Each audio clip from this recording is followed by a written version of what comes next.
Hello everybody, today we will discuss about the electric field intensity due to a thick sheet of charges. Thin sheet of charges के बारे में मैं already बता चुका हूँ और उसमें बता भी चुका हूँ उसकी वैल्यू क्या आती है। और आज हम थिक की बात करेंगे। थिन यानी कि बिल्कुल ही फाइन, जैसे अगर आप डेरिवेशन उसमें देखेंगे तो उसमें मैंने एक थिन शीट कराई है और सपोज यहाँ थिन शीट सामने है और इधर आपको जो इलेक्ट्रिक फील्ड इंटेंसिटी आ रही है दो साइड से आपने कैलकुलेट करा, यानी कि इधर से या इधर से कहीं से भी लें तो एग्जैक्टली सेम आएगा। अब कंडीशन आती है कि अगर जो थिन जो बीच में शीट थी वो अब थिक थोड़ी मोटी हो जाए तो उसमें उसका इलेक्ट्रिक फील्ड इंटेंसिटी पे क्या फ़र्क आएगा, और उसे हम देखते हैं। वो इस तरीके से है।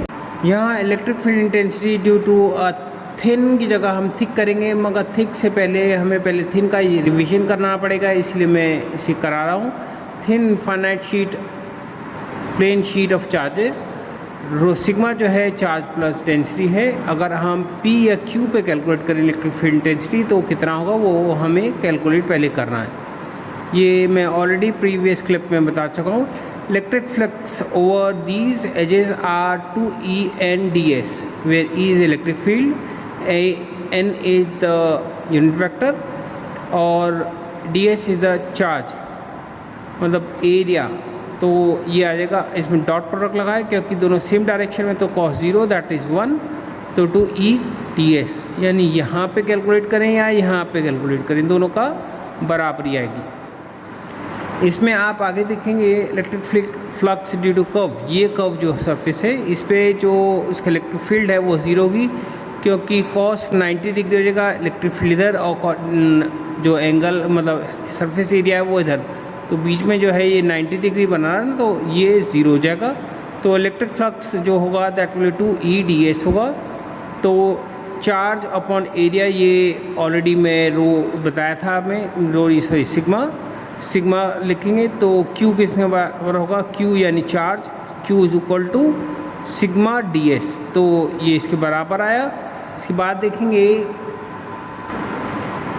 According to Gauss law in electrostatic phi E is equal to, जो हमारा फ्लक्स आ रहा है 2E/ds is equal to sigma, ये जो है ये चार्ज अपॉन एप्सिलॉन नॉट, क्योंकि ये जो है एयर में रखा गया तो एप्सिलॉन नॉट आएगा, तो सिग्मा अपॉन ds, तो ds कैंसिल हो जाएगा और 2 नीचे ले जाएंगे तो E is equal to 2 epsilon naught, sigma upon 2 epsilon naught times. ये वैल्यू तब है जब जो शीट है वो थिन है। मैं फिगर में दिखाता हूँ। अगर ये जो थिन शीट है ये थिन है, अगर ये थिक होगी, थिक यानी मोटी चादर होगी, तो हम इधर का दोनों साइड का लेना पड़ेगा। तो इसलिए हमें क्या करना पड़ेगा, लेनी ही पड़ेगी, क्योंकि हम थिक के लिए कैलकुलेट कर रहे हैं। तो ये इस तरीके से आएगा, यानी कि if infinite plane has uniform thickness, अब हम इग्नोर नहीं कर सकते electric field intensity at P due to each surface, क्योंकि पिछली बार हमने E1 और E2 दोनों सरफेस को नहीं लिया था कि शीट जो थी बहुत पतली थी तो एक ही लिया था। अब यहाँ दोनों लेना पड़ेगा E1 E2 that is sigma upon 2 epsilon time. तो नेट इलेक्ट्रिक फ्लक्स जो आएगा, net electric field intensity at P is E is equal to E1 plus E2। अगर आप फिगर में देखें तो इस तरीके से आएगा। इसमें इलेक्ट्रिक फ्लक्स इधर राइट साइड वाले की वजह से और जो लेफ़्ट है इसकी वजह से कितना आ रहा है, तो उसे कैलकुलेट करना पड़ेगा, क्योंकि थिन अगर पतली शीट रहे तब तो हम इग्नोर कर देते हैं, दूसरी वाली को बोलते हैं ये सेम ही है।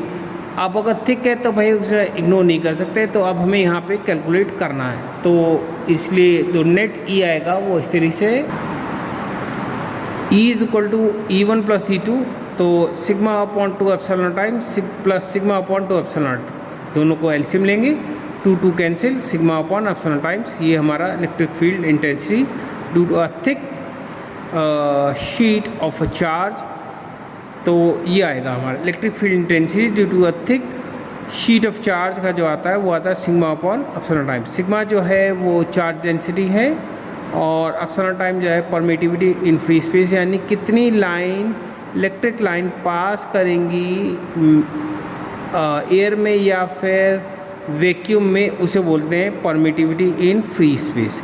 तो यहाँ तक हमें इसे कैलकुलेट करना था।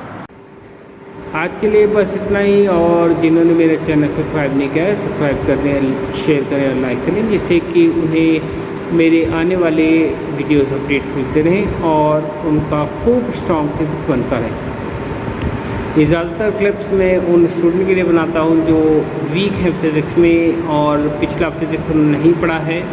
आप वीडियोस अगर देखते रहेंगे तो इसमें 11-12 बेसिक फ़िज़िक्स से लेके आपका स्ट्रॉन्ग मतलब quantum physics, classical physics, electrostatic physics सब मिलेंगी और उसे आप पढ़ेंगे तो आपका स्ट्रॉन्ग फिज़िक्स होगा। आज के लिए बस नहीं, थैंक यू।